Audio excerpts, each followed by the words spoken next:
Good afternoon. I'm Eric Bierbaum, Director of the Edmund and Lily Soffer Center for Ethics and a Professor of Government, and it's my great pleasure to reintroduce our Tanner Lecturer, Hahrie Han, the inaugural director of the Agore Institute at Johns Hopkins University. One way of threading together Han's work is to say she's been attending to the fragile micro-foundations of democracy, on the ground organizing and mobilizing, long before many of us realized just how fragile these foundations were. One of the highest compliments a scholar can be paid is that they see the moral and democratic future before others, whether good or bad, and by that metric, Hahrie's work has been reliably ahead of its time, asking, what is it to commit to democracy? In a famous paper, the philosopher Thomas Nagel asks, what is it like to be a bat?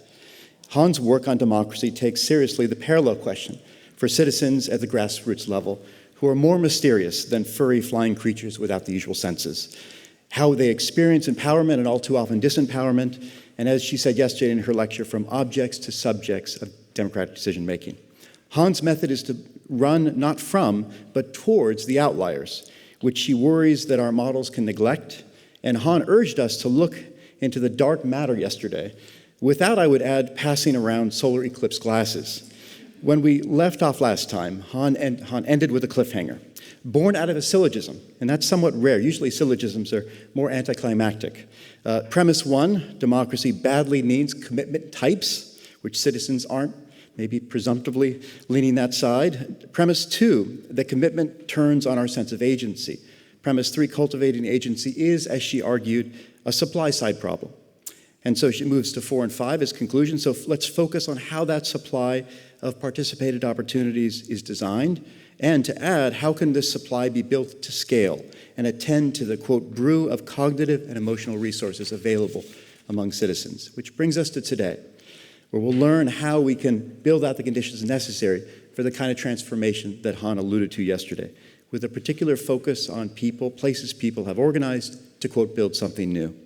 This theory-building exercise meets an extraordinary practitioner of organizing in today's commentator. Doran Trans, the longtime founding executive director of Isaiah and Faith in Minnesota, a statewide, multiracial, grassroots membership organization comprised of community-based institutions such as mosques, churches, child care centers, community campuses, barbershops, and beauty shops. It has grown from a small, more locally focused organization to an organization that is nationally recognized and considered one of the most powerful and influential voices in the state of Minnesota. Under her leadership, Faith in Minnesota serves as host and a catalyst to many wider coalitions and campaigns and strategic capacities for the progressive field, such as How We Choose Us campaign with 34 pro-democracy organizations and We Make Minnesota, a faith, labor, and community coalition fighting for progressive revenue and expanding the public sector. Most recently, Faith in Minnesota was pivotal in the most historic state legislative session since the 1930s, passing signature legislation such as the 100% clean energy by 2030, paid family leave and medical leave, restore the vote and automatic voter registration, pro-union and labor policy, and historic investments in education, childcare, transportation, and more progressive tax code. Now please join me in welcoming Professor Han for her second Tanner lecture, Belonging to Building.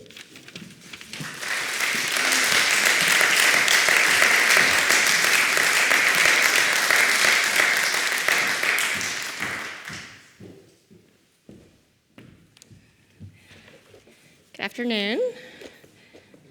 Good afternoon. It's really, really good to see all of you here today. Thank you to Professor Bierbaum for the really kind, unnecessarily kind introduction, and to especially to those of you who came back twice. So I really appreciate that. And thank you also to Doran Trans for being willing to be my discussant today. I'm really looking forward to the conversation. And then again, I just want to thank the Tanner Committee for inviting me and hosting me this week. It's been really terrific. I also wanted to give a special shout out to Mary McKinnon. I don't know if she's in the room, but she's done so much to make all of this possible. And so just really want to thank her for all of the hard work, because she's had to field many questions from me over the past couple months. Yes, let's give her a round of applause. And so I will, for those of you who were here yesterday, I'll spare you the bad jokes about how humbled I am to be here. I did note that my brother who was here yesterday fell asleep and then decided not to come back today. So, you know, you all are very hearty souls, those of you who came back twice. So I was going to start just by reviewing where we are, but Professor Beerbaum did such a lovely job of reviewing what I talked about yesterday. And so just wanted to, I think, just kind of reorient us from where we started. The main point that I'm trying to make is that as we think about the relationship between collective action and democracy, not all forms of collective action are the same, and that I want us to really understand the ways in which they're different.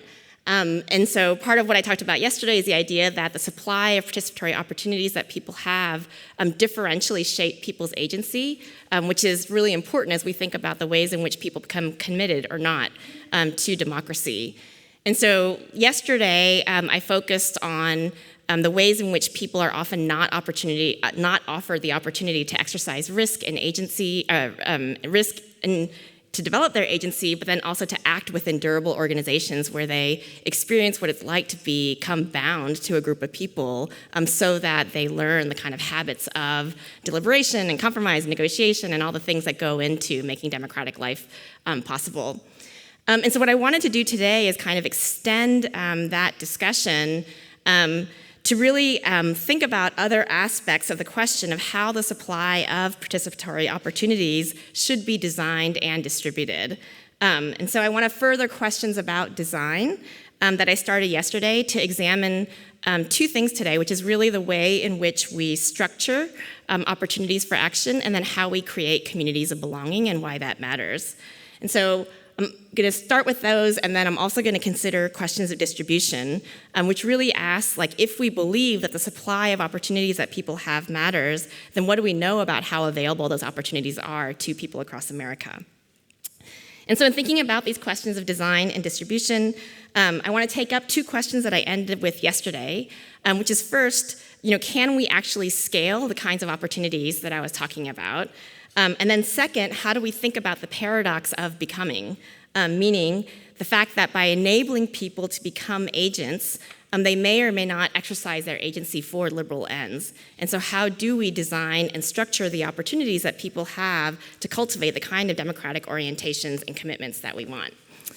And so to address the kind of scale, the challenges of scale and the paradox of becoming, I'll focus on two other design features today, the structures that make scale possible and the conditions of belonging that enable the kind of transformation that we want. And then I'll turn to the questions of distribution. And again, just to reiterate, the basic point that I want to make throughout these lectures is that by nesting people within these carefully designed organizational structures, we can cultivate opportunities for them to realize their own agency, to connect with each other, and then to engage in the kind of deliberative action that's necessary to make democratic action work. So, to consider the question of whether transformative collective action can be scaled, I want to start again by peering into what I called yesterday the adjacent possible. So in my lecture yesterday, I described Crossroads, which is a specific megachurch in southern Ohio where I've been doing a lot of research over the past 7 or 8 years. It's roughly the third largest megachurch in America, and they garner, as I said yesterday, a weekly attendance of about 35,000 people who show up in person across their 9 campuses, and a weekly online attendance of 500,000 people who tune in online. And so in that level, they achieve a scale that few, if any, other civic or political organizations can, right? I can't think of many organizations in America that could get 35,000 people to show up on a weekly basis. There are some organizations that might be able to do that once a year, but to do it weekly is a whole different task. And what is remarkable, though, in a lot of ways about Crossroads is that it's not actually that unusual in the church world. And so Crossroads is part of a trend of growing and increasingly diverse megachurches in America. And so I just want to give you a few stats about megachurches. So megachurches are defined, the definition is not exactly precise, but roughly it's defined as a church that has 2,000 or more members. And most of the megachurches in America are Protestant, but not all of them. There are a few Catholic megachurches and other big institutions like that. There are about 1,750 Protestant megachurches in America that meet the threshold of 2,000 or more. The average megachurch has about 6,000 regular members. They have an annual budget of about $5.3 million. And one thing that is remarkable for anyone who knows how a lot of our civic and political organizations get structured is that 96% of their budget comes from individual donations. So they're not dependent on philanthropy or anything like that. In 2000, only 21% of megachurches could claim to be multiracial, which in the church world is defined as having 20% or more of a group in the church that is different from the 80%, right? So it could be a black church that has a 20% white population, or a white church that has a 20% population of color. But by 2020, 58% of megachurches met that threshold, right? So we're seeing them becoming increasingly diverse over time. And these megachurches are growing. So the average megachurch grew by about 34% between 2015 and 2020, right? So they grew by about a third during that time. And in fact, church attendance in America has become so skewed towards these large churches that the largest 9% of churches in America contain 50% of the church-going population. And so church attendance is heavily skewed in that way. And these megachurches really represent the growth edge of organized religion. And so many of you have probably heard people decry the decline of religious life in America, the decline of joining, and these megachurches are the rare kind of socio-civic institution that is growing and becoming more diverse even during this time period. And I think for the purposes of our discussion, these churches are achieving scale in a way that few organizations these days are. And so part of what's interesting is that many of these churches defy traditional church conventions. And so the picture on the slide here is a picture of Crossroads. It was a little bit of a rainy day when I took those pictures, so they're a little gray. But like many megachurches, I think you'll notice that it looks more like a strip mall than a church. We wouldn't drive, and before I knew, I wouldn't have known that that's how a lot of megachurches look like. I would argue that these megachurches are worthy of study simply because of their prominence in the lives of so many Americans.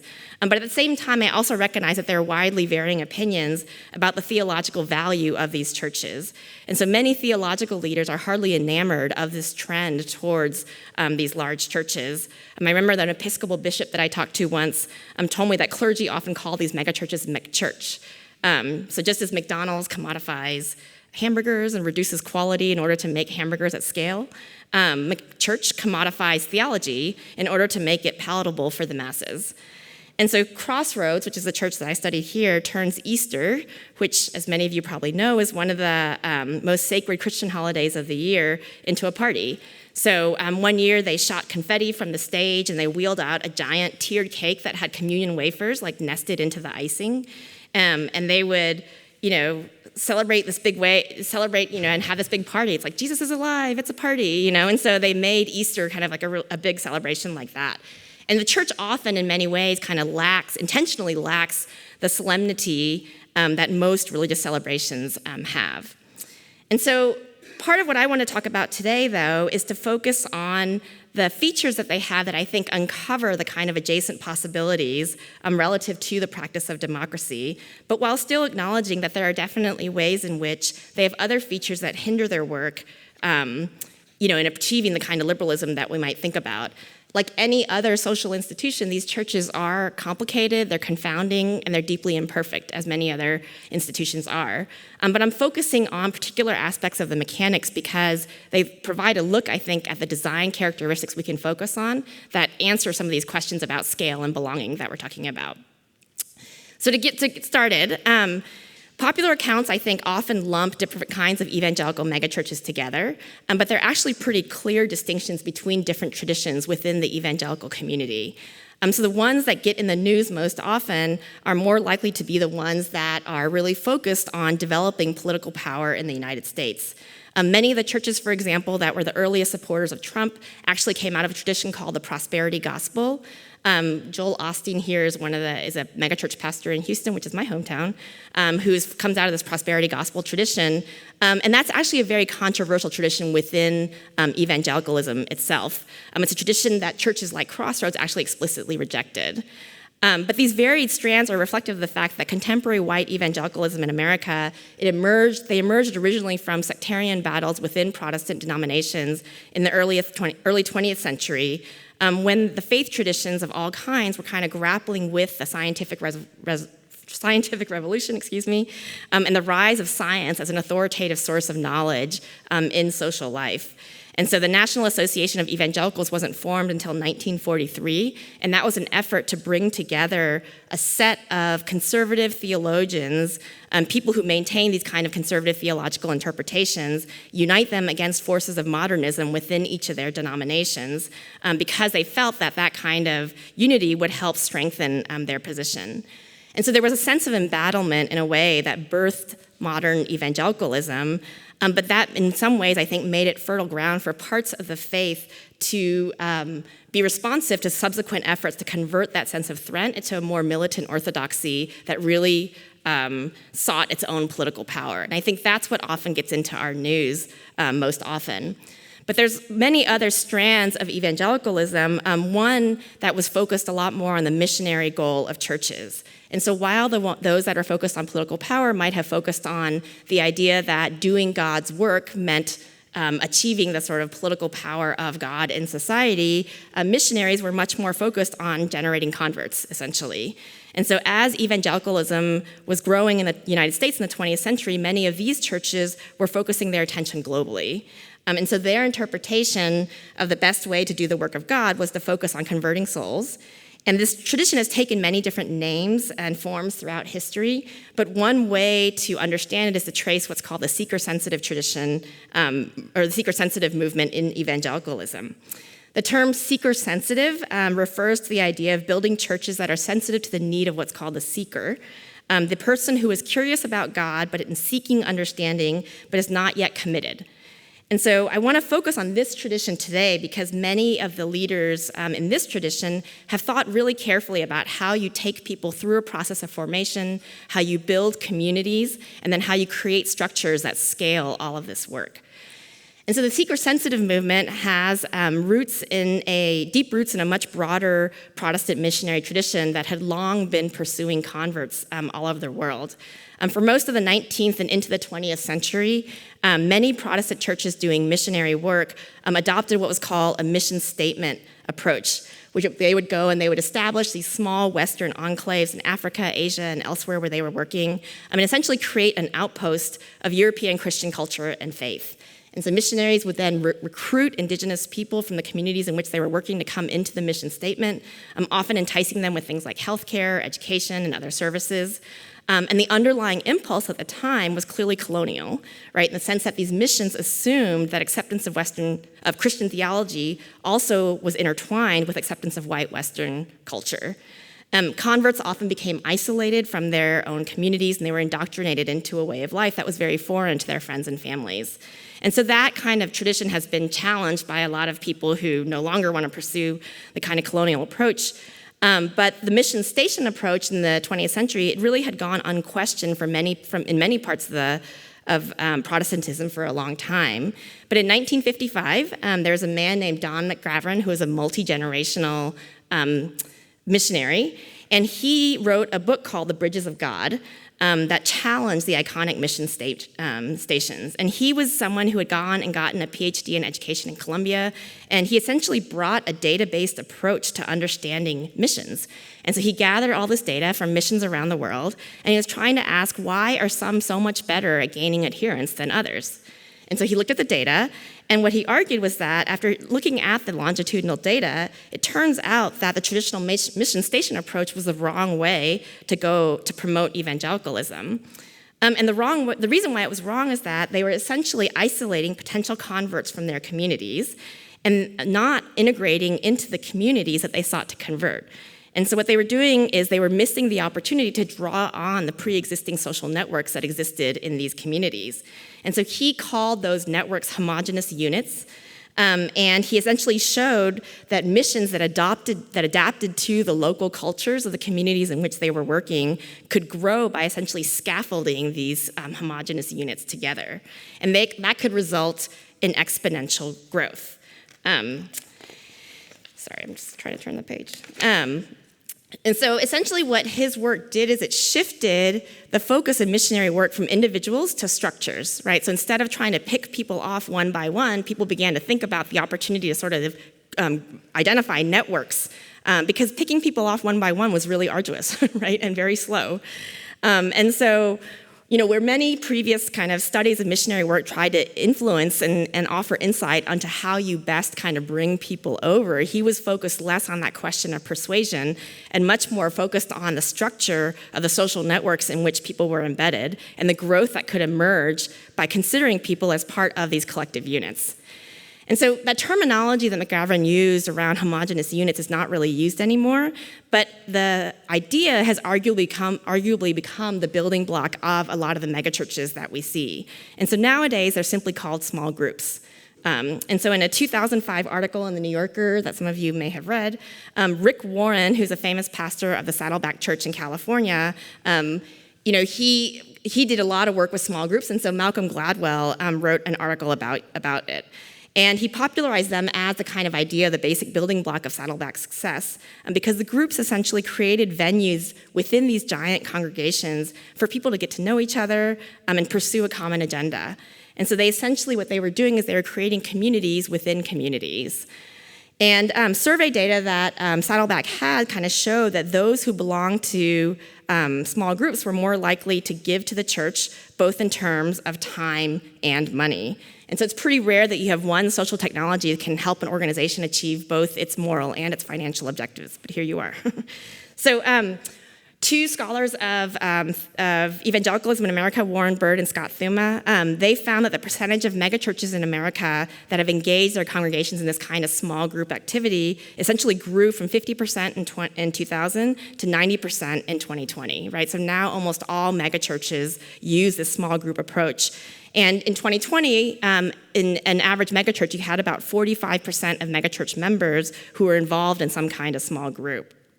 And so the proliferation of small groups that they found was highly correlated with the growth of the church, right? So the more that you had the more of your membership that was in small groups, the more likely it was to have grown over time.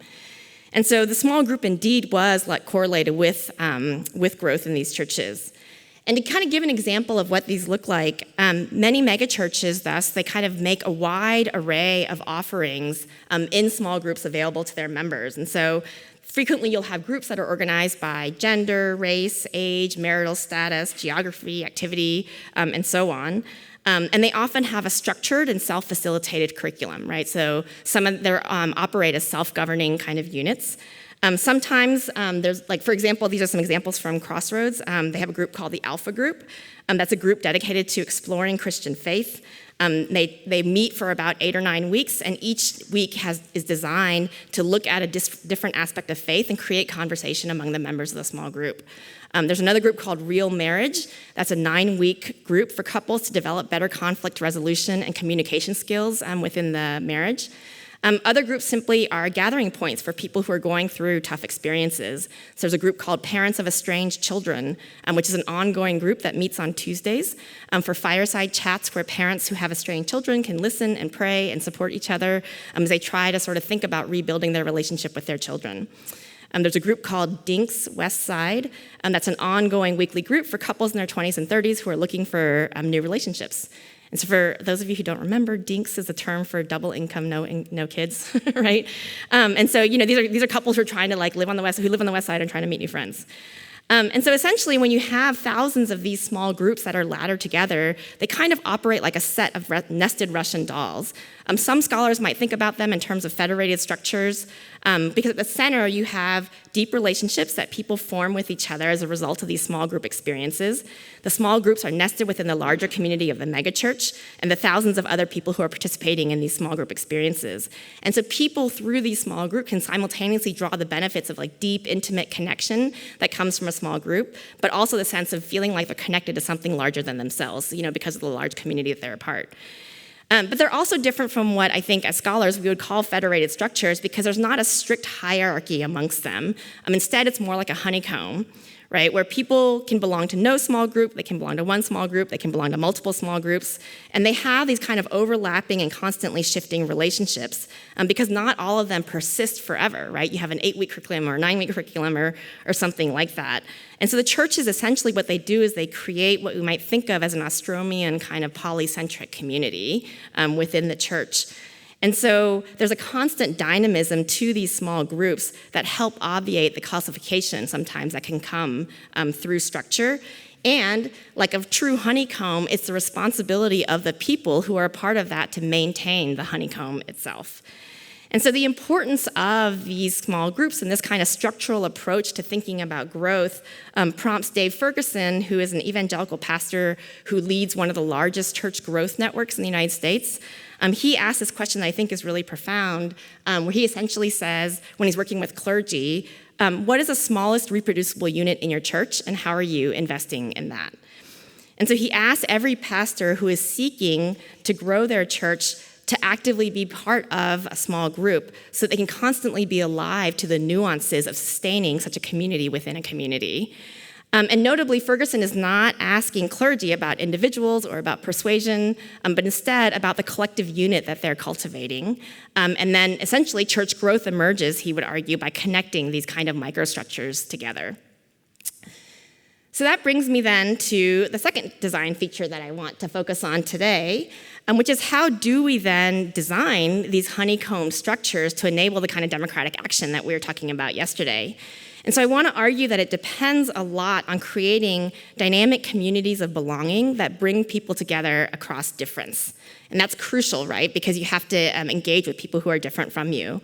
And so fostering democratic action, in other words, depends on creating these kind of venues that generate belonging across all the different kind of forms of difference. And so what does it look like?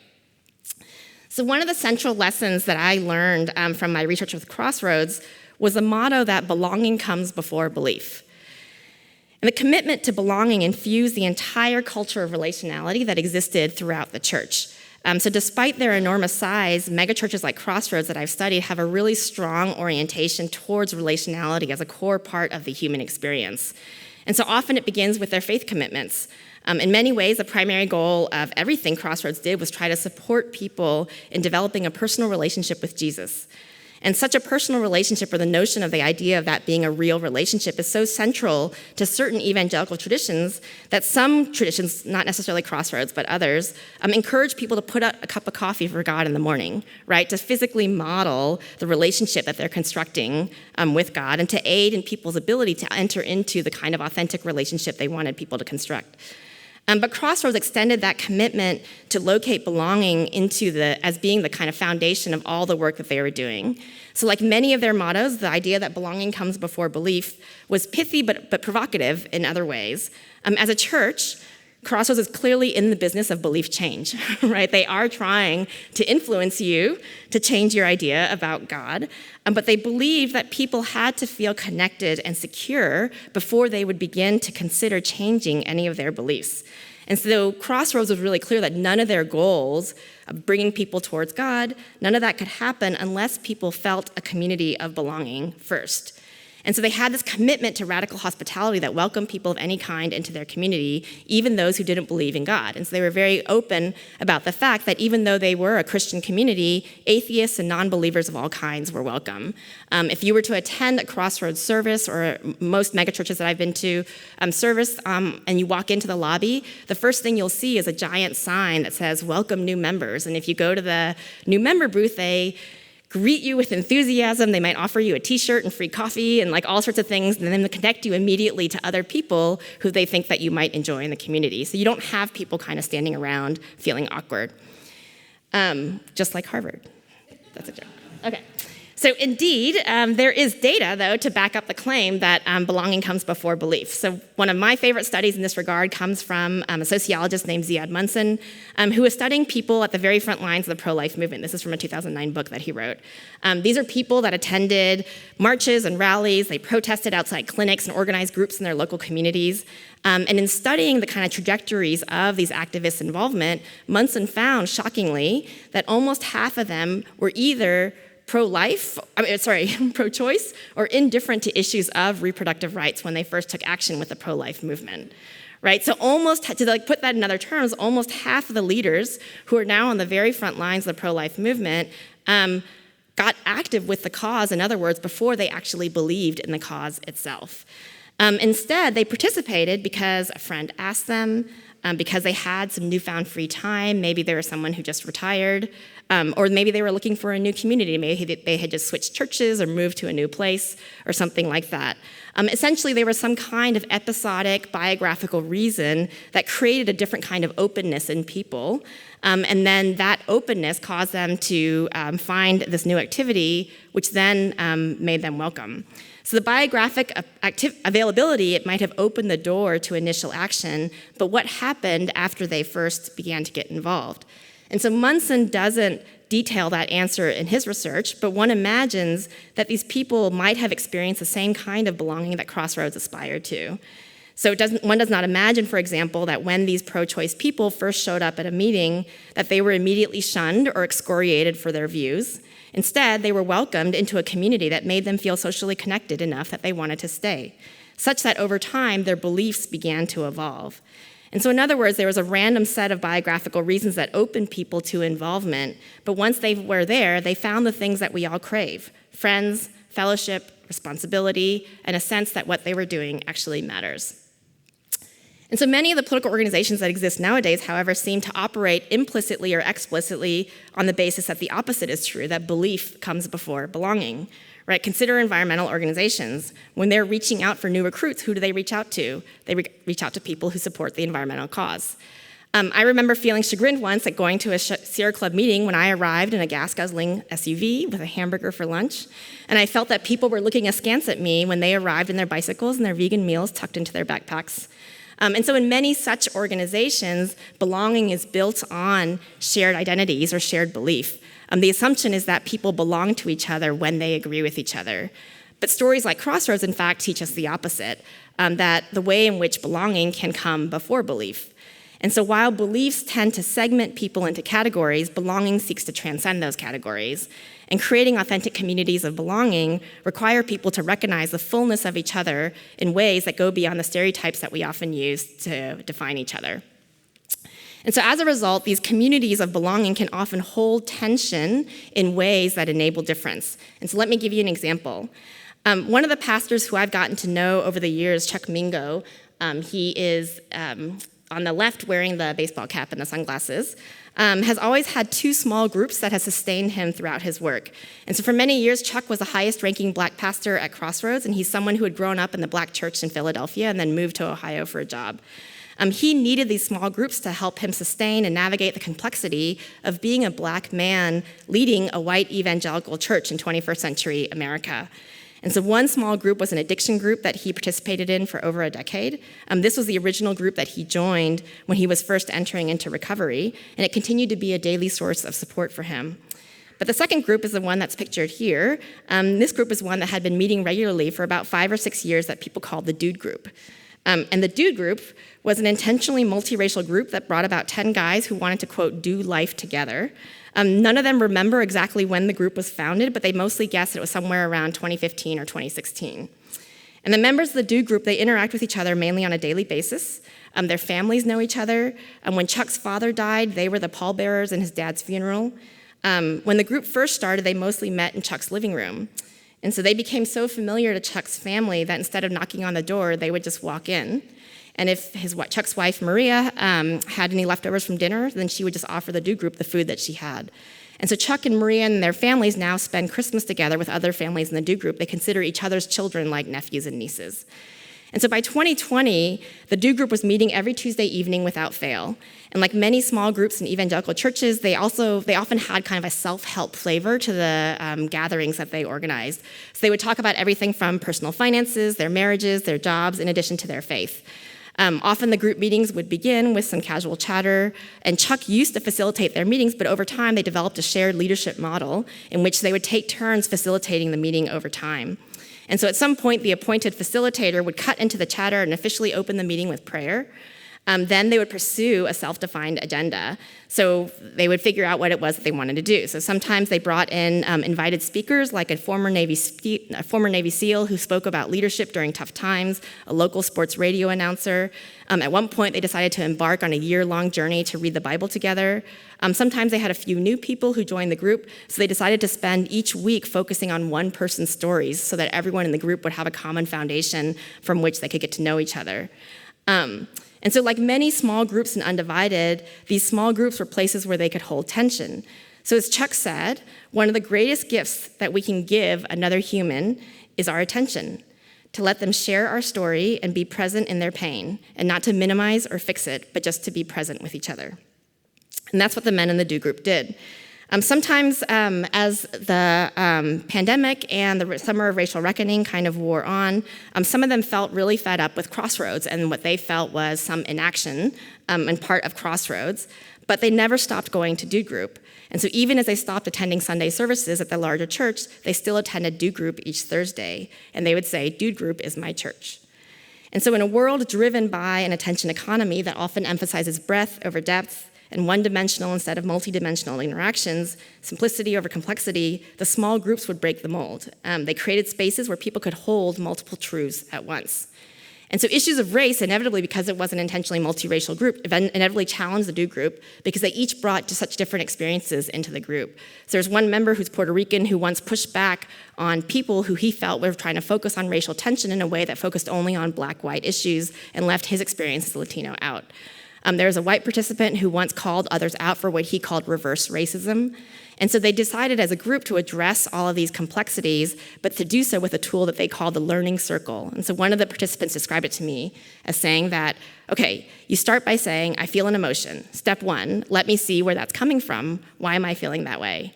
Well, gee, that person said this thing that hurt me. So step two, I have to think about why did that hurt me? And then step number 3 is this reaction that I'm having in line with God's character.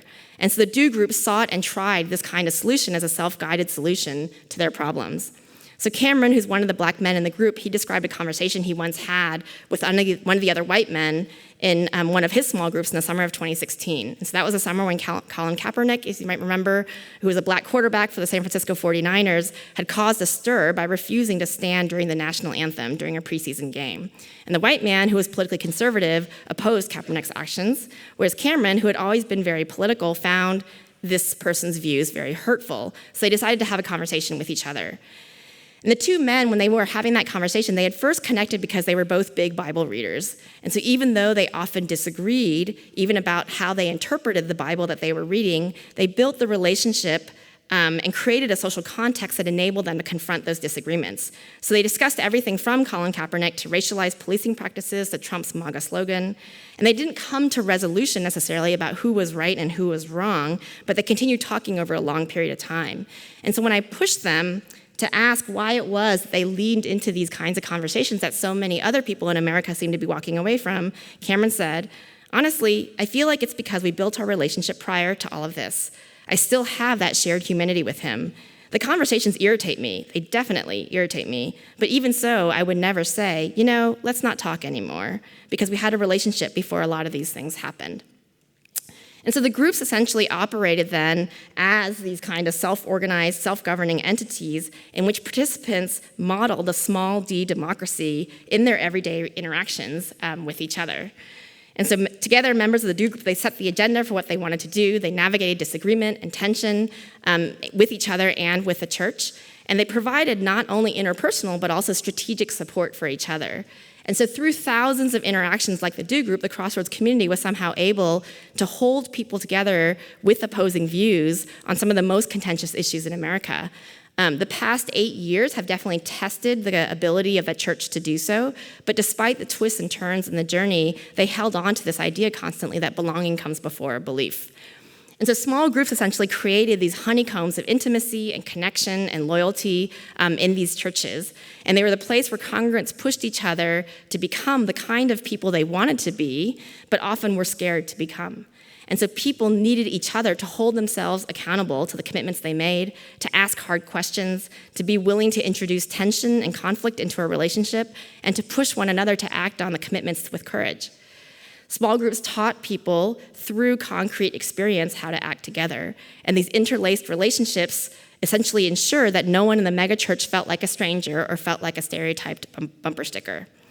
And so if I can harken back to yesterday's lecture for a moment then, I just want to close the loop to argue that these crucibles of belonging essentially created the basis for the deliberation and risk and experimentation and learning and the kind of democratic action that we saw emerge in programs like Undivided or Issue 44. And so belonging, in other words, was intimately linked to action. And so in the context of the church, this idea of focusing on doing versus observing has, as some clergy would argue, biblical origins. And so Dave Ferguson, who is the pastor who asked people about the smallest reproducible unit in their churches, he likes to call upon a Bible verse, John 3:22, for those of you who know your Bible, that in the original Greek exegesis used a word that is translated as to pass time or to linger. Right? So the verse describes Jesus tarrying or passing time with his disciples. And so when Dave Ferguson draws on the verse, he is arguing that, the common perceptions are that the power of the church comes from the weekly sermon, right? As if it's like Jesus delivering the Sermon on the Mount, and projecting messages out to people. But the actual transformative power, Ferguson would argue, comes from the opportunities that churches create for people to tarry with each other, right, so they can find God, just like Jesus investing in the leadership of the 12 apostles. And so Ferguson argues that the research tells us that Jesus actually spent 73% of his total time in the Bible with the 12 apostles and only 27% of his time with large crowds. And so I have not verified or fact-checked that number, but I think the point that he's making is that so much more of the time that Jesus spent, in fact, was tarrying with people such that people would develop the kind of connections and intimacy that we're talking about. And so indeed, Crossroads does the same, right? Another Crossroads motto that they have, in addition to belonging comes before belief, is this idea that we do life together, right? So they didn't just want people to show up for Sunday services because they recognized that if faith was merely a spectacle, then they would never reach people in the way that they hoped. And so instead, they wanted people to encourage each other to interact fully with the community. And so they constructed their physical space that was like a co-working space. So there's free artisan coffee in the lobby, there's comfortable chairs, there's free Wi-Fi, so that people could come and hang out in the church whenever they wanted. They always had free childcare available so that parents could fully participate in any activity they wanted. And they wanted people to sort of fully integrate into the community as much as possible so they could, in fact, learn how to forge a common life together.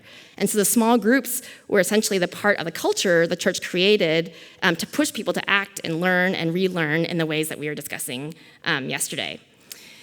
And so these crucibles of belonging, tension, and formation are thus partially an answer to the paradox of becoming that we discussed yesterday. Because the danger in cultivating people as agents, right, is that we can't predict what directions people will go once they are empowered. And history, right, gives us many examples in which civic communities can either be cauldrons of authoritarianism or democracy, right? Thick civil society is often the basis for the rise of authoritarianism and the rise of democracy. So what conditions can we create to make it more likely that people move in democratic as opposed to anti-democratic directions? And so this is an area where I think we need more research to be able to tease out all the kind of causal arrows. But my research with faith communities in these recent years has conjured a hypothesis that I'd really love to test. Watching people navigate these small groups over the past 7 years has made me realize that many of them have experiences of politics and identity and community that are distinct from many other Americans. And so in a world in which identities dominate people's political expressions, the small groups helped people to develop an understanding of identity that was experiential instead of categorical.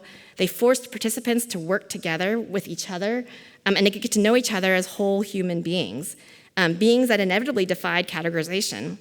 And so active members of these small groups began to experience themselves and each other in more complex ways and stopped thinking of each other as a set of categories or representative of such categories. And so groups like the Dude Group enabled Crossroads, at least thus far, it always feels really fragile, to essentially bend without breaking under the weight of disagreement. And so the key characteristics that seemed to make this kind of complexity possible had to do with the culture of agency, of belonging, of the commitments to negotiate difference, and the dynamism of the honeycomb structure. And if people were embedded in small groups like the Dude Group that forced them to constantly negotiate difference, and if those small groups are nested in a dynamic honeycomb structure that prevents calcification, are they more likely to avoid the dangers of authoritarian impulses? And I think that's a question that I would love to explore more. So, that brings me then to my final section of the whole 2 days. And so if I'm sick of hearing myself talk, so if you guys are interested, so you guys must be too. Okay, so here's the last thing. So if we put all these pieces together, okay, what do we have? We have a picture of the kinds of organizations that form the kind of basis of democratic action, right? I argue that they can be sites of transforming and cultivating people's agency. They can be sites of complex belonging and commitment, and they can create structures of self-governance at scale that give people the opportunities they need to practice democracy. And so now I want to look at how this compares to what we actually have in America. And so let's start by getting a picture of what the distribution of opportunities for collective action look like for people today. And so my colleagues and I, Milan DeVries and Jay Kim, have been undertaking a project for the past few years that we've been calling Mapping the Modern Agora. And our goal essentially is to create a comprehensive map of the civic life in our communities by delineating at scale the modern day agora, right, or the individual civic spaces and collective settings that people have the opportunity to inhabit. So we're including but not limited to nonprofit organizations, churches, civic networks, community-based organizations, and so on. And so what we did was we essentially started with the data set of about 2 million nonprofit organizations that are registered with the IRS in the United States. And we were able to geocode about 1.5 million of these organizations. We scraped all their 990 forms and then identified websites for about 1.2 million of them. And so for people who don't know, the IRS 990 form is a form that any nonprofit organization in the United States has to file with the Internal Revenue Service. And it has a lot of basic information about the organization's mission, about their activities, about their revenue, and about their expenses. And so what we could do is take that and then layer additional data scraped from their websites and their social media feeds, along with administrative data from the IRS and the Census Bureau and other places to find out more about these organizations. And then we could then apply machine learning tools to essentially extract meaning from all this data that we had. And so scholars for many years have been able to access 990 forms and do some rudimentary classification of organizations, but machine learning and geographic overlays and the network analyses, the tools that we have now, allowed us to analyze the data at a scale that previously was just not possible. And so these data sets essentially work together to form what we call the kind of chassis of a map of the modern agora. And we had several goals in building this map. First, we just wanted to build a picture of the whole so we could generate a sharper sense of how to make strategic investments in civil society. The organizations and public spaces and movements and networks that constitute our contemporary civic infrastructure, they're necessarily decentralized, right? Because their power comes from being small and nested in the civic and social context that constitute people's everyday lives. And so this decentralization, however, it makes it really hard for reformers to kind of see the whole picture of the infrastructure that we have or don't have. And so the challenge is only exacerbated by the fact that there's a proliferation of digital spaces in which people gather, because people are gathering not only in their geographic communities but also in their digital ones. And so because of this decentralization, what it meant was that any one investment in civic infrastructure often seemed too small to be meaningful. And so without the full picture, it felt like any one investment was just having a small ripple effect on the organization it was investing in. And so the magnitude of the changes that we need never felt like they matched the magnitude of the investments that we were able to make. And so what we wanted to do is be able to create a picture of the whole so that people could strategically locate where those investments were in this broader picture. Similarly, without a picture of the whole, it also felt like those of us who were searching for democratic renewal were often like the drunkard searching for our keys under the light. We would look to make investments in the places where the light was most visible, as opposed to the places that were the most strategic, because we didn't know where those were. And so we only had anecdotal evidence at best as to what the pieces of civil society were and how they all fit together. And then finally, without the ability to classify and differentiate the different kinds of civic opportunities that people had, the tools that we had for reform were too blunt for the kinds of problems that we sought to solve. And so we wanted to try to develop reforms that simultaneously acted on organizations that were as diverse as evangelical churches, parent-teacher groups, and advocacy organizations. But we didn't really know how to sort of locate all of those organizations in space. And so we know that people interact with a constellation of civic spaces, but we often don't know how those spaces do or do not overlap in people's lives, or how the reforms targeted to one space, like a school or a park, may or may not carry over into other spaces. And so that was why we wanted to try to create this map that would give us that picture that was fuller. And so Finally, from a conceptual standpoint, it also allowed us to sort of map supply, as we've been talking about. And so, by only focusing on data that we had on people's behaviors without thinking about how civil society has changed, the reform efforts fixed one side of the equation but not the other. We looked at why people wouldn't engage with each other without analyzing how people are invited into communities of belonging. And so we know, for example, that people are much more affectively polarized today and less likely to engage across difference than they were in the past. But we don't know, however, how the supply of opportunities that they have to engage with each other across difference has changed. How many people belong to civic spaces in which they are invited to bring their whole selves with all the complexities and tensions that each of us holds as humans. How many people participate in civic spaces in which they are invited to grapple not only with their tensions but also with each other's? And where are the spaces where people begin to develop their understandings of their own agency in politics, their orientations to public life, develop a sense of the common good, and learn to belong to each other? So without a map of civic infrastructure, we end up focusing on what is doable as opposed to what is necessary. So it's worth being clear that there's a lot that our data can't do right now. So we're just at the beginning of this project. As I said before, people inhabit digital spaces as much as they do geographic ones, and we don't yet capture those in our data. And we're working with an organization called New Public to see if we can map people's digital spaces on top of their digital ones, but it's not yet available. And we're also best at capturing formal civil society, but not the informal groups and organizations that we all inhabit. So for instance, my neighborhood association is in the data because it's a formal nonprofit association, but my book club is not. We're a group of about 10 or 15 people that meet monthly to read books, but because we're not formally incorporated as a nonprofit organization, we don't appear in our data right now. And so we think of this data really as just the beginning of a framework that begins to allow us to work with local communities to fill in the gaps that we have in the publicly available data. But despite these limitations, we think there's still some interesting patterns that we can begin to look like. So first, we can feel more confident in the data because we see patterns that we'd expect. So for example, communities that have more civic opportunity also have more people volunteering and more people joining organizations. People can't be joiners if they don't have things to join, so that's very logical. We also find that communities that have more civic opportunity also display more pro-social behaviors. So people are more likely to report working with each other to solve community problems.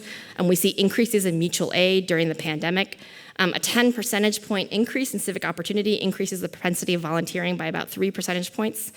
10 percentage point of increase in civic opportunity also increases the propensity of doing something positive for your community by about 2 percentage points.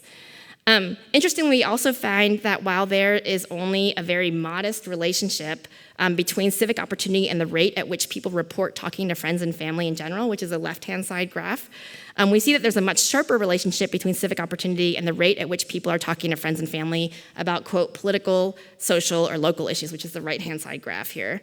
And so civic opportunity does seem to be related in a Tocquevillian sense to the motivational capabilities that people need to be able to engage in their community on public issues. And so these initial data are just correlations that reinforce the sense that considering this question as a supply-side question can begin to illuminate some patterns. Second, as we documented in our first paper, which came out in Nature Human Behavior last fall, there are definitely clear inequalities that exist where civic opportunity exists across America. So this map shows the per capita civic opportunity. On the left, it's obviously the whole country. On the right, it's Los Angeles County, which is the most populous county in America. And darker colors have more civic opportunity. And so what we see in general is that wealthier, wider, and better educated communities are more likely to have denser civic opportunity than their counterparts. Urban areas in general have more per capita civic opportunity than rural areas, but even holding urbanicity constant, we see that the same inequalities persist across both urban and rural communities. Third, there might be some skeptics who disclaim the examples of faith institutions that I've been using over the past couple days because faith institutions are so unique relative to other political organizations. And so while that is true, it's also worth recognizing how ubiquitous they are as organizations. And so what we found is that the most common organizations providing civic opportunity across America are social fraternal organizations, which are like Rotary clubs, fraternities, sororities, ethnic clubs, and religious organizations, churches, temples, mosques, and so on. Together, those two types of organizations comprise 37% of all civic opportunity organizations, and in 85% of counties in America, they're the top providers of civic opportunity.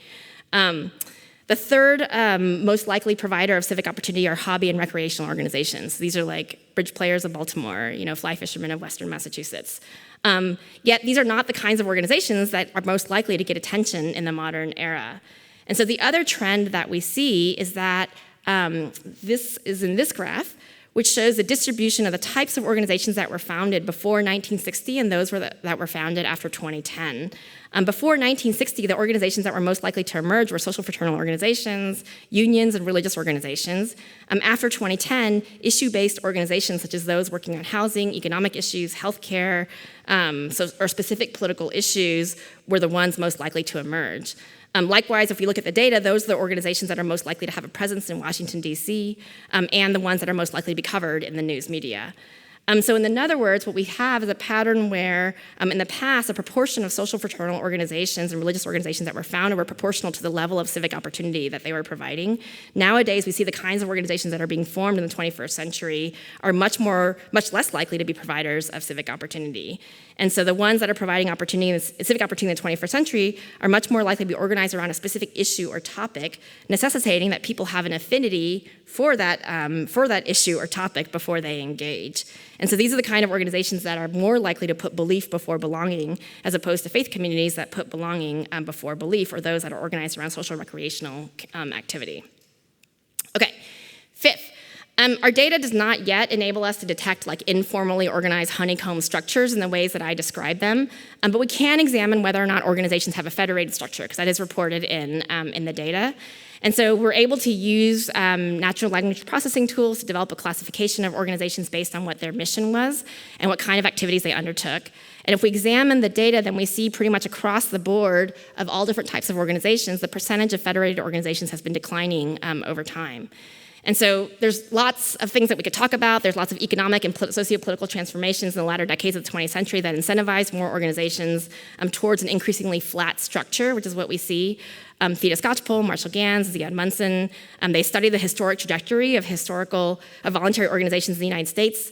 They found in their research that most voluntary associations in the 19th and early 20th century were part of regional or national federations that connected local work to a larger political scale. I think in their data they identified 46 associations founded between 1733 and 1938 that were large enough to count at least 1% of all US adults as members, which would be the equivalent of 2,583,000 paying members in 2020. And I think there are few organizations in the 21st century that can claim that kind of scale.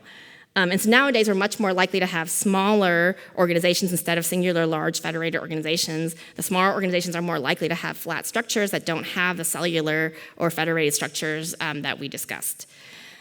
Race, of course, complicates this history because many of the large federated organizations in the 19th century sustained race and gender hierarchies that were a source of conflict and differentiation for many voluntary associations in the 21st century. But during this period of fragmentation, in the 21st century, a lot of large organizations broke apart into smaller organizations, in part because traditionally marginalized groups felt they needed their own organizations to better articulate their own interests. But organizations that have a honeycomb structure, like the megachurches, might present an alternative way to think about structures that combine the benefits of both small and large. And so the picture that's beginning to emerge then is this patchwork of participatory opportunities that suffers from problems of both design and distribution, right? Even where civic opportunity exists, the organizations nowadays are more likely to be structured around belief than belonging. They're more likely to have nationalized rather than honeycomb structures. And the 21st century organizations are much less likely to have a kind of distributed structure that enable the kind of honeycomb that we saw in the Dude group. Okay, so what now? So finally, what do we need to do to recreate belonging, becoming, and building? So paradigms guide action, particularly in moments of crisis. These paradigms are these cohered sets of assumptions about ourselves, about each other, and the world around us. They shape the intentions that we develop, the solutions that we imagine, and ultimately the actions that we choose. And so what happens when the paradigms that we have in our head are limited, or worse, wrong? The paradigms, they illuminate possibilities for change. They also constrain where we look. And so the wrong paradigm can lead us to misread situations, overlook opportunities, and pursue the wrong solutions. And so I've argued that one paradigm that we have to reframe involves understanding the way in which opportunities for collective action are vital for cultivating people's proclivities for democratic life. And so it's not just that we're trying to get people to do stuff, not if we want to strengthen democracy. Shifting this paradigm is particularly important given the historical moment of uncertainty that we're in right now. And we know that 21st century America is in this unique moment of economic, demographic, technological, climatological flux, but our paradigms are still made for a more constant world, right? Where if we do intervention X, we assume that we're going to get outcome Y.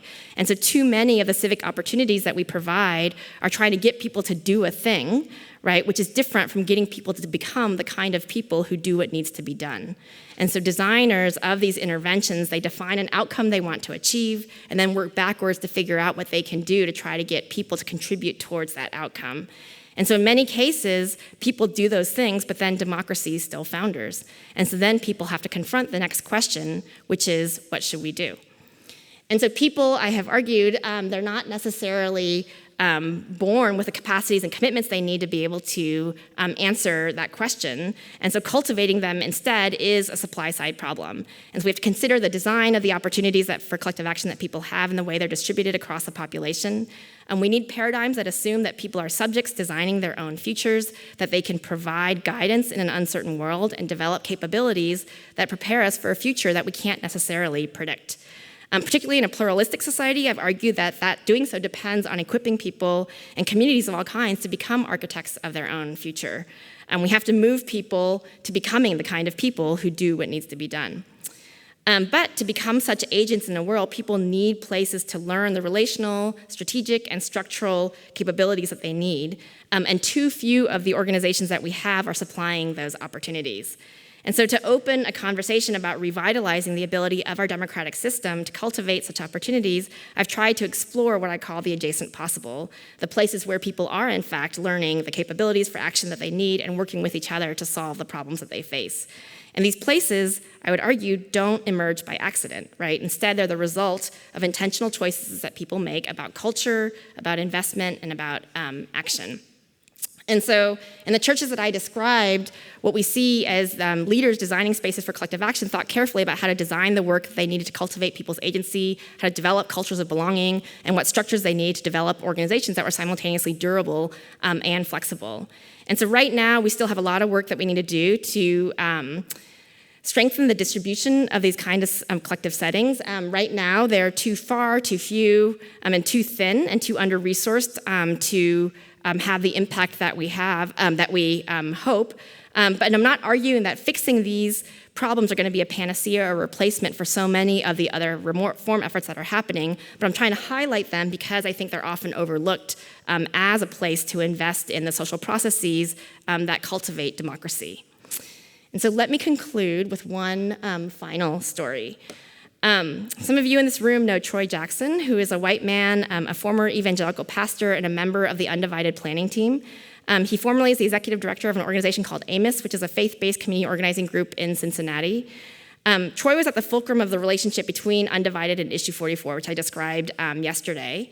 And as my colleagues and I were researching those efforts, Troy shared 3 years worth of a weekly journal that he kept during his time as executive director of AMOS. Is an incredible treasure trove of data, and I could write an entire book just about that. Because what we could do is we could see through this data, his strategic thinking and choices kind of unfold in real time. In each weekly reflection, he listed his guiding goals at the top, the one-on-one meetings that he had the prior week, and then the meetings that he had coming up. And then he wrote a paragraph about several key things. So first, he wrote a paragraph about the risks that he took in the past week, the risks that he failed to take, and then he wrote a final paragraph that was like a general reflection on the work that he was doing. The journal was so compelling, it made me think I should do that for my parenting and many other things. But what's really interesting is that the kinds of risks that he wrote about really varied. Sometimes he wrote about the work itself, the challenge of asking for money, of managing public actions, or coordinating media across a range of crises that might hit the community. But more often than not, he often wrote about the challenge of, quote, stepping out of my comfort zone, right, to do something like inviting someone into the practice of a one-on-one meeting. Another time he wrote about his discomfort around certain kinds of political operatives, quote, I remembered how uncomfortable I feel in such a setting.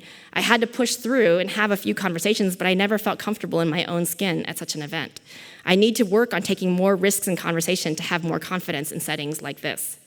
And so in many cases, the risks that Troy wrote about were social and interpersonal.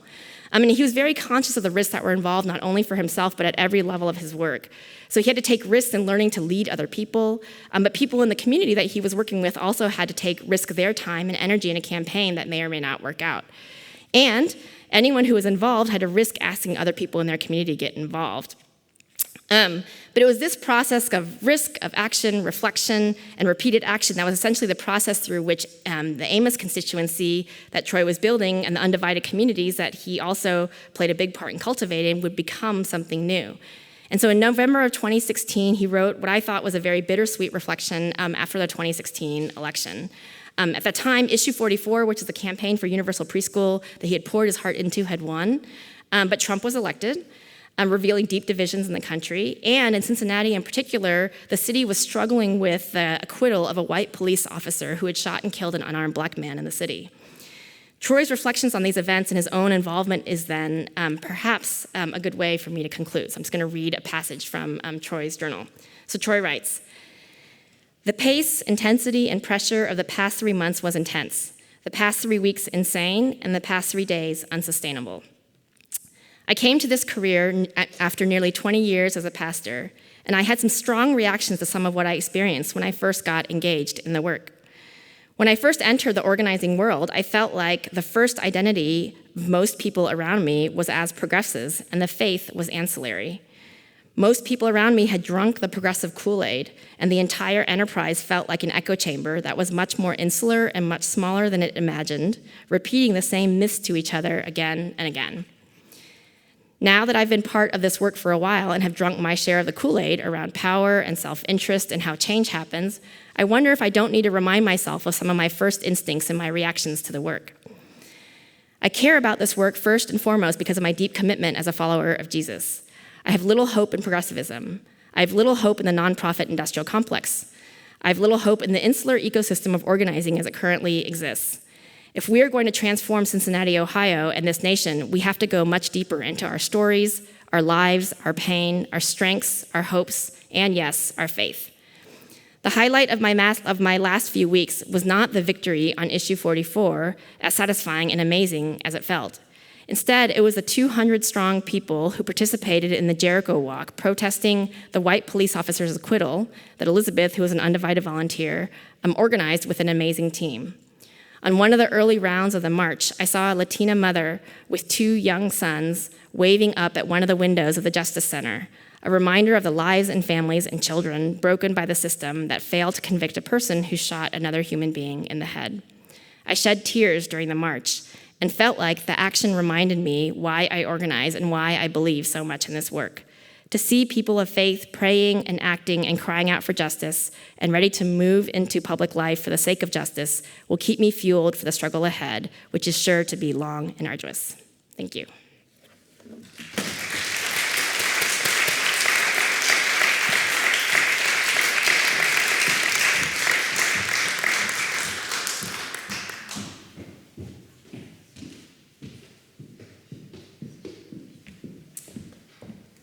Hello, I'm very happy to be here. It's an honor. Thank you, Professor Hahn, for inviting me.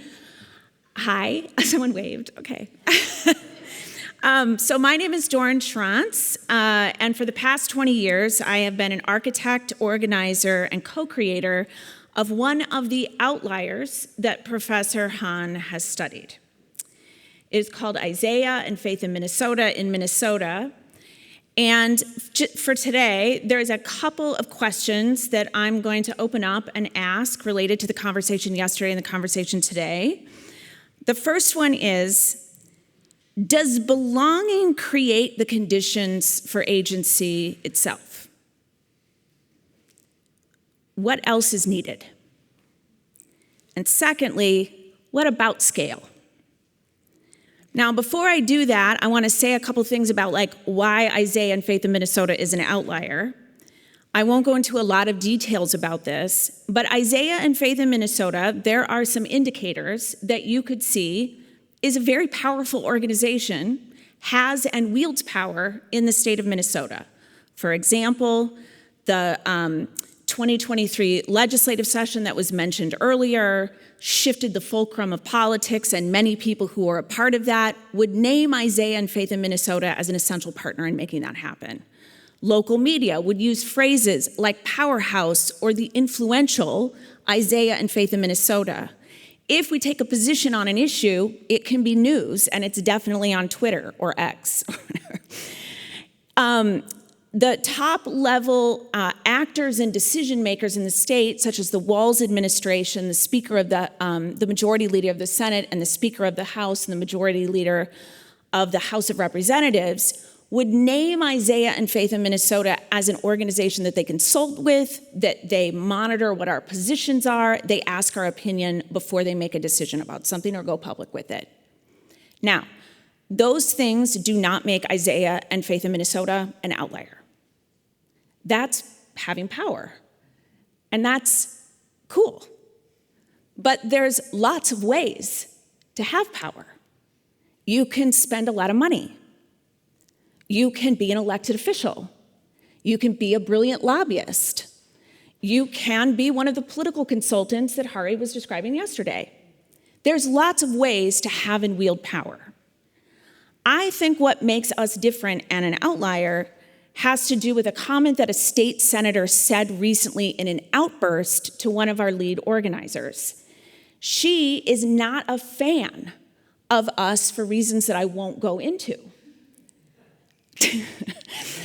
But she eventually, in a kind of begrudging way, said to one of our lead organizers, whose name is Abdullahi, "Everywhere I go, it's Isaiah, Isaiah, Isaiah." And what did she mean by that? She didn't mean that Abdullahi was everywhere that she went, and she didn't mean that Doran was everywhere that she went.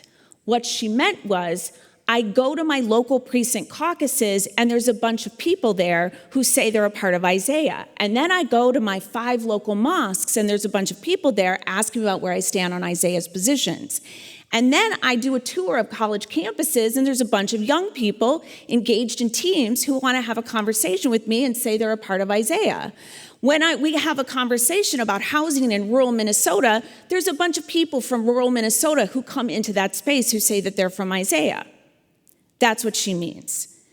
The source of our power is an activated base of different groupings of people who appear to operate consistently, collectively, decentralized, yet clearly and persistently connected in the same culture, the same practice, and with a shared agenda. It's a shared political project. So how does that happen?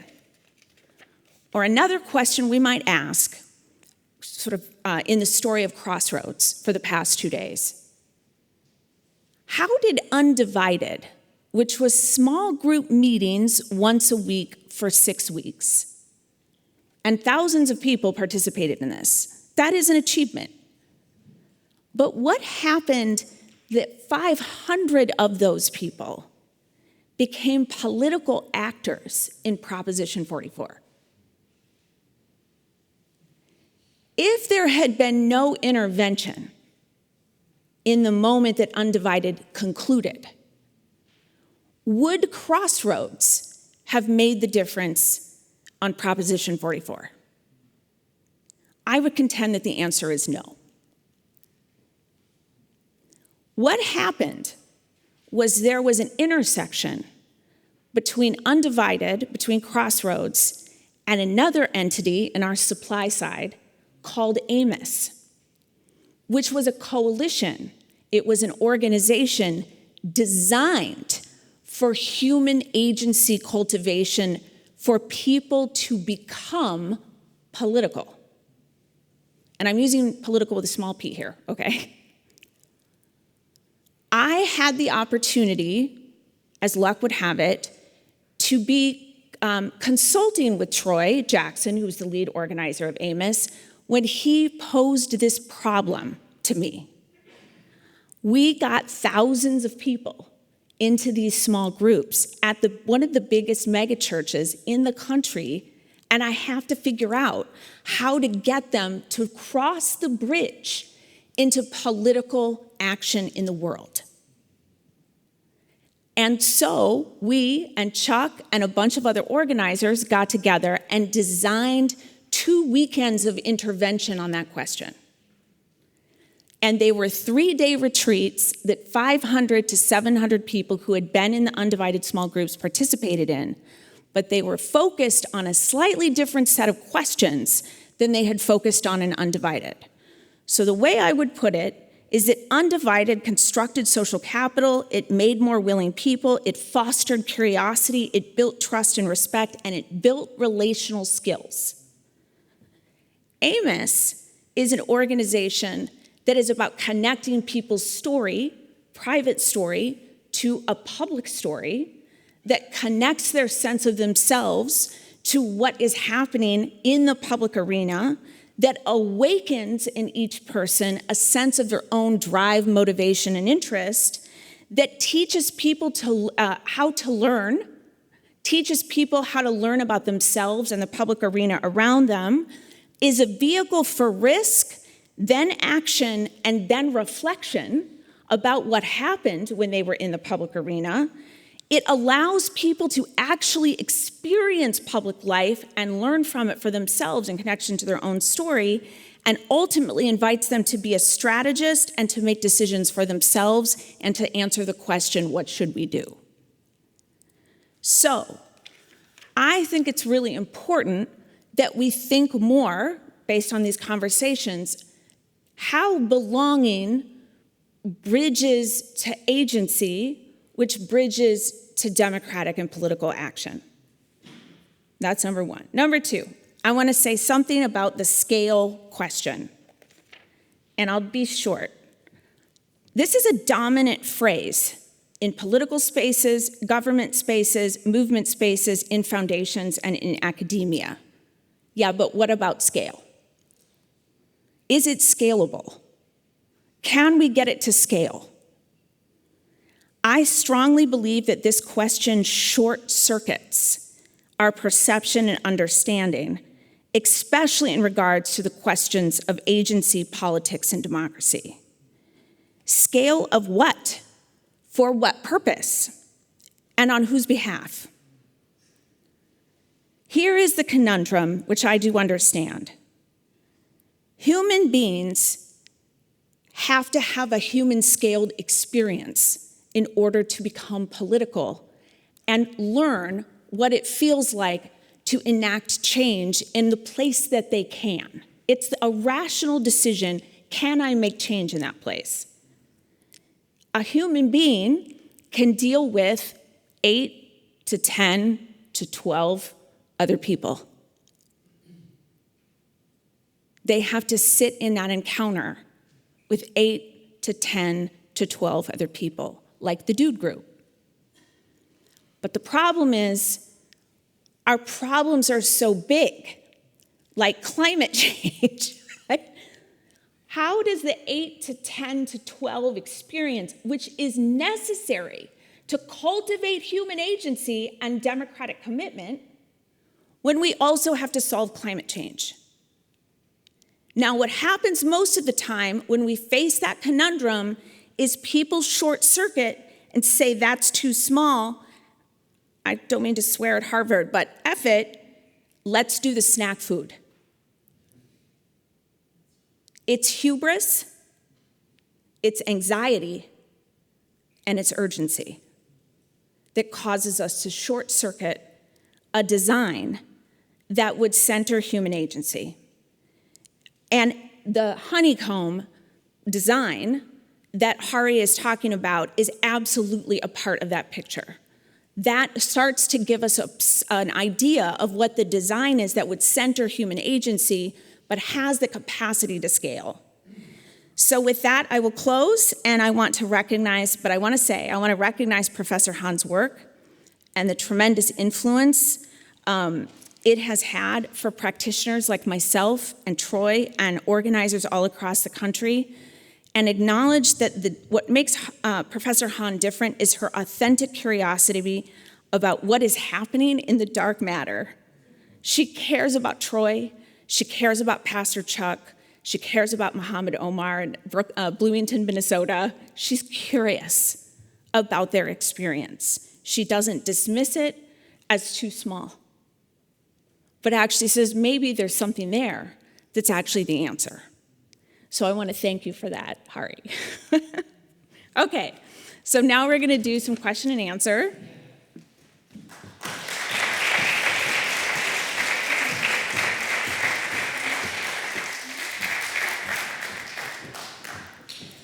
Okay, so Can I just respond to one thing that you said before? Sure. Okay.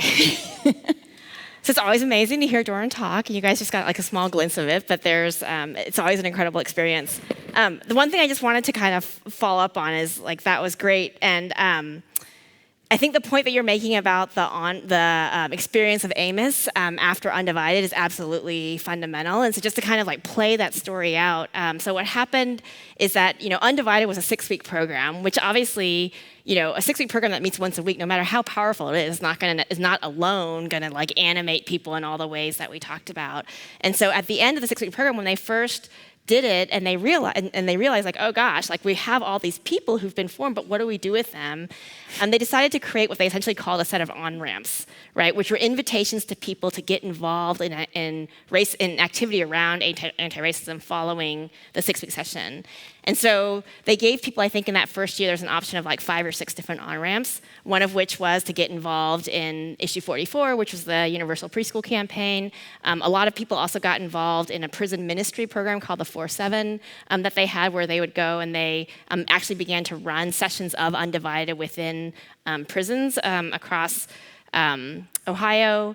I think there was one that had to do with getting involved with this organization in Cincinnati called the City Links, which did some anti-poverty work in the city. So they had a variety of different asks that ranged from some were more political than others, for sure. And what was interesting is that I think the 4-7, which was the prison ministry, and Issue 44 were the ones that animated the most people into kind of the political action that you're talking about.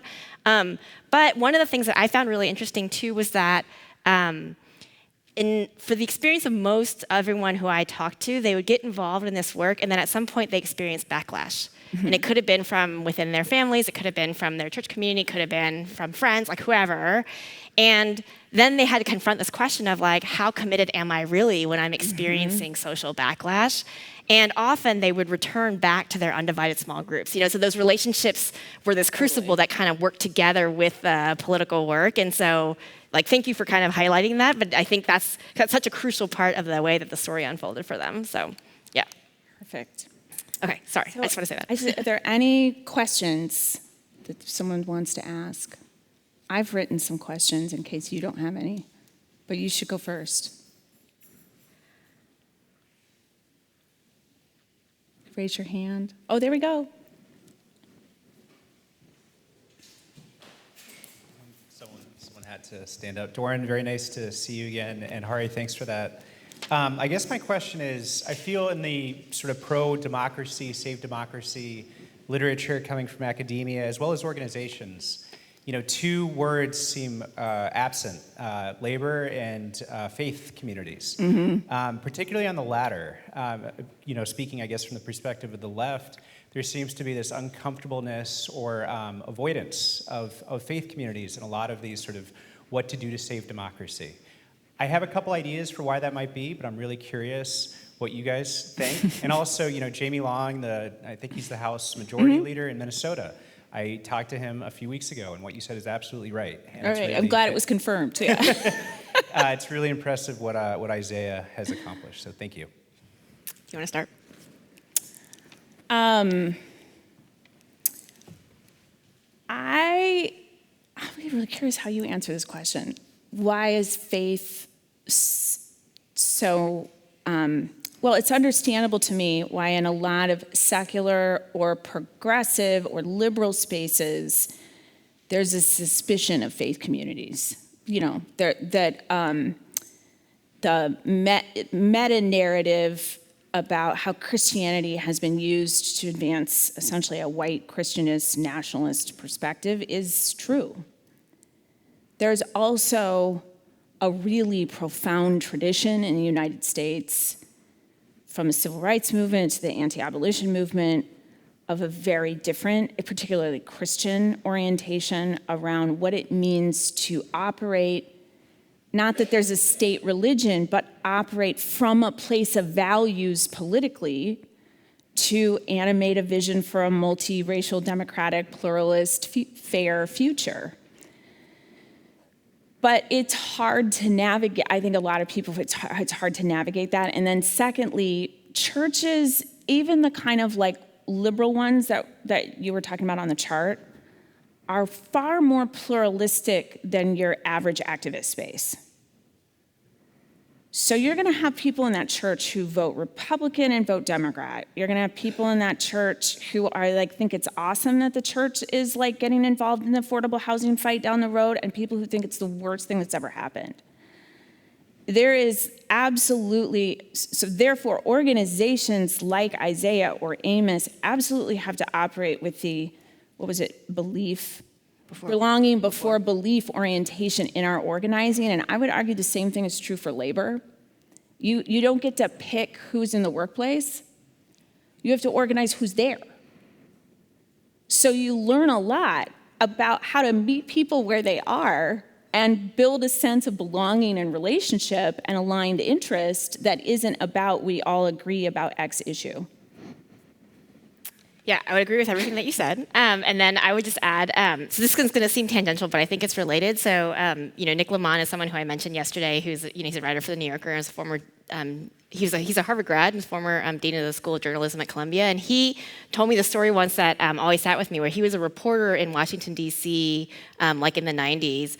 And he talked about, and he had been in college at the same time as Grover Norquist at Harvard. And so he had talked about how, because he had that relationship, Grover Norquist used to invite him to these like weekly meetings that that Norquist would host. And as a reporter, Lamont also went to a lot of meetings about, the design of healthcare reform. This is when Clinton was trying to pass healthcare reform and like all these kind of things. And he was struck by how different the experience of the meetings were. And so on the left, he would go to these like panels, and there would be these like deep, intricate discussions about the design of healthcare reform to minimize moral hazard, and like all these different kind of things. And people would get in these like very kind of detailed discussions and fights about that. And on the right, he would go to these meetings, and Grover Norquist would be like, okay, so who needs help? And some guy would say, oh, like I'm from Idaho and I'm running for, city council or something like that. And they'd be like, okay, like who knows someone in Idaho? Like who do we know who can help you out? Or like, or someone else would sort of say like, I'm, trying to like do this event. I'm not sure how to get people involved. And they would kind of like, that was a sort of relationship that they would construct. And so he kind of walked away from the sense that like what Norquist was doing by building building what became Americans for Tax Reform was building a set of relationships, building a kind of sense of community, and then kind of investing in people who were kind of like distributed across the country, whereas the Democrats were involved in this like cerebral discussion of policy design, right? Without thinking about like what's the experience of all these people who were trying to support. And so I think there's also, so this is like a both and on what you're saying, that there's also, I think, this kind of like broader sort of orientation. The other thing that I'll say is, Stephen Solobahar is a faculty member in the government department here. He's one of the co-PIs on the cooperative election study, which is like a great data set that tracks, public opinion every 2 years and so on. And one of the things that they find in their data is that one of the most, I think, I'm not exactly sure how this is measured, but I remember talking to him about it. Like one of the most kind of like dogmatic groups or sort of like consistent groups within American politics are atheists, and I feel like sometimes I'm struck by that in academic settings where it's like people's belief in science is almost as dogmatic as, faith communities that the same scientists would object to in terms of their belief in faith as being the source of all knowledge. And it always strikes me as somewhat interesting because really at the root of both faith and science should be doubt and questioning, right? Yet there are ways in which they both become kind of manifest in different ways in terms of how we think about knowledge and truth and all of these kinds of things. And I think we just see that split more on the left in certain ways. So interesting. All right. Yeah. Hi, could we pursue the question of design, like in your own organization? How do you aggregate the consensus building of small groups to a larger position for your whole organization, because that's really the question. You can do cross-functional work at small group, but you have to then aggregate that to a final decision, and you must have to do that in your own organization. Is that aimed at me or you? I think it's for you. It's really complicated. So an example would be, like a basic design is there are sort of different constituency groups. So, and each one of those has its own kind of like small group formations inside it. So for example, the Muslim Coalition of Isaiah is predominantly East African Somali immigrants. It's probably 70% that and 70% Desi. Each mosque or Islamic center has its own Muslim coalition team, which starts to look at like that 8 to 10 group of people. But those people are building public skills to engage the next layer of people in that mosque. So I would say a mega church equivalent actually in Minnesota is Dar al Farouk Islamic Center.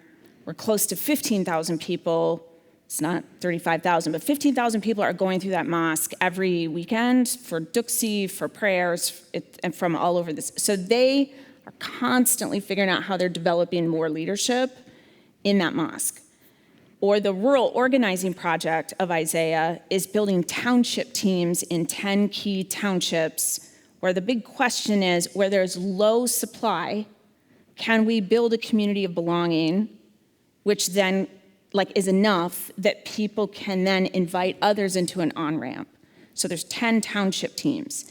Then we also have 500 childcare centers. So then each of those things has representatives into some shared, So, and then across the organization, we essentially have something called the Central Leadership Team, which is representatives from those entities who then are responsible for going back into their own communities and their own sort of networks of leaders. So that's number one. Number two, though, it requires a designer and architect. That doesn't mean I'm not pointing myself as just me, but part of what organizers do is say, how do we align these sets of interests so that I'm producing an experience of agency and power in the township of Northfield, and it's something they can achieve, like they could actually make their county commissioner do something. They have the power to do that. But what if we did that in 10 places with 10 different county commissioners? And what if there was some common issues across that? And then what if we had a convention of county commissioners that set forth a rural agenda, where we have county commissioner champions and we have our enemies, and then we invite the governor and say, we have a rural agenda. And we have, do you see what that's like, how do you architect so that the scale of the public arena you could influence grows? And also, so that structure, which I think is amazing, right? It evolved over time, right? So it's not Totally. Yeah, I remember. And I think it also has to be adaptive. Like 10 years ago, we didn't have a Muslim Coalition of Isaiah. Right. So how do you create something that can adapt, like it's resilient to new constituencies, new interests, new leadership all the time, as opposed to getting calcified, which I've seen happen to a lot of organizations. Sorry, Okay, we're gonna we have a hard stop, I've been told, at 5:40. So we'll take one more question.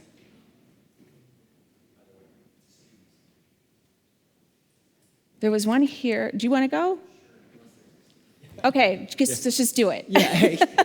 Thank you very much, Doran and Hahrie. That was just terrific. Doran, I thought the analytic of, okay, well, there's this part that does the relational skill building and individual opportunity for agency and belonging, and then maybe there's a bridge to aggregate, which is Amos and Isaiah, to generate power projection.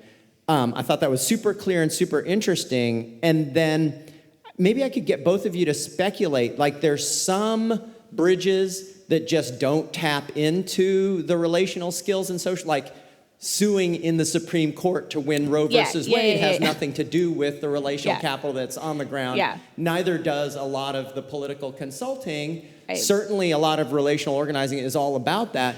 But then there might be other things as well that aren't relational organizing bridges, like I can imagine a PTA might be a venue that is more amenable to, and many local things. But what are the things that aren't like Amos and Isaiah that in a democracy that people with those relational skills and social capital would really benefit and be able to project power?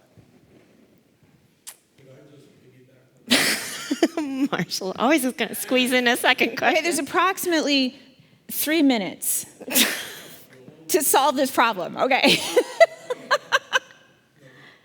The question is, so what do you do when it's not a faith community? Yeah. And I think that's a really substantive. It's a very because important you were talking question. about commitment. Why would people make a commitment in the first place to belonging? You should start. Okay, so short. I think I understand your question, but so there are lots of, it's not just tactics, but strategic capacities required for moving a public agenda that are not simply the wielding of an aggregated base that is grounded in relational organizing. A question that we've wrestled with, or how we've wrestled with that, there's just internally, like I think working class, multiracial organizations also deserve to have their own lobbyist. Or great communications. Or like really smart policy that's about trying to find solutions that work. That will, right? So how do we deploy those capacities but without diminishing or obscuring that the source of the power that's being wielded by our lobbyist is the thousands of leaders who have done the work to produce that power. So it's the tail can't wag the dog. If you're a person who works with Isaiah who's a lobbyist or a researcher, you work at the service and at the pleasure of the members in the base. And if you can't work that way, you don't work with us. You work at their service. So that's number one. But number two, what was the other? Oh, Marshall's question. So I think I totally agree that we have to think about other entities like PTAs. So kind of going into PTA, there are so many pools and pockets, like in your landscape, there are so many pools and pockets of where people have built some interest and they're actually meeting in 3D, like in person. And they have relationships with each other and they're committed to something, like whether it's the public school and I think that we have like a bunch more work to do, like creative imagination about what design do we put around. And we've done some experiments with childcare centers. They're not faith-based. So the childcare centers that we're organizing through is parents, teachers, and childcare providers, and we're finding communities of interest and belonging and them as engines of organizing. And it's about taking care of kids and our values around that, and actually that teachers should get paid well, not necessarily coming from a faith perspective. But there's so much more of that to do. So I'll just add quickly, like I think I agree with Doran's point that I think the question is like, do you see your source of power as people or something else, you know? And I think there are a lot of organizations where they see their source of power as information, as technology, as, you know, money and lobbying power, whatever it is, right? And so organizations that see their source of power as being about people then can project that into lots of different arenas, right? It could be through the media, it could be in the court system, it could be through elections or whatever. But there's a real difference, I think, between organizations that, like what Doran is describing, where it's like we might do lobbying and research, but it is in service of, you know, a constituency. So the tactic through which it's deployed is, I think, it's more about kind of like how you identify kind of what the source of power is. And so on Marshall's questions, which you've asked yesterday and today, so I know that means that we haven't answered it, and so I'll just sort of say this. And I should just note for people who don't know that Marshall, is, I met Marshall when I was an undergraduate at Harvard, and he's been agitating me now for 30 years or however long it's been. So, but I'll just say that, while it is true that faith institutions or like the military that we talked about yesterday, like draw people in because they have like a set of values often, right? But there are a lot of other organizations that draw people in for different reasons, but still create a space in which values become articulated, And so on the right, I'm like blanking on his name right now for some reason. I can see his face, but there's a great book by a scholar at Case Western who wrote a book about the way the NRA kind of turned guns, which was like a political issue, into like an identity, and sort of had this kind of intentional sort of strategy around shaping it, And I think that like if we look at PTAs, for example, again, there was like a place where like Ralph Reed writes a lot about how they took school boards and then turned it into, a source of like values and morals and ethics, in a way that like didn't necessarily have to be, but then became, And so I think that question of how organizations struggle with it is certainly central, to a lot of it. And there might be that certain organizations start at a different place, but that it's, it can be constructed in different ways. So. Okay, so thank you for joining us this afternoon. Hahrie Hahn, that's what I want to remind you, will be in conversation with Professor Liz McKenna at the Kennedy School. And that seminar, that's tomorrow at noon at the Kennedy School, and that seminar is open to Harvard ID holders. I guess I can't go. Can I go? Okay, and I encourage you to register for the seminar on your way out. And with that, have a good night.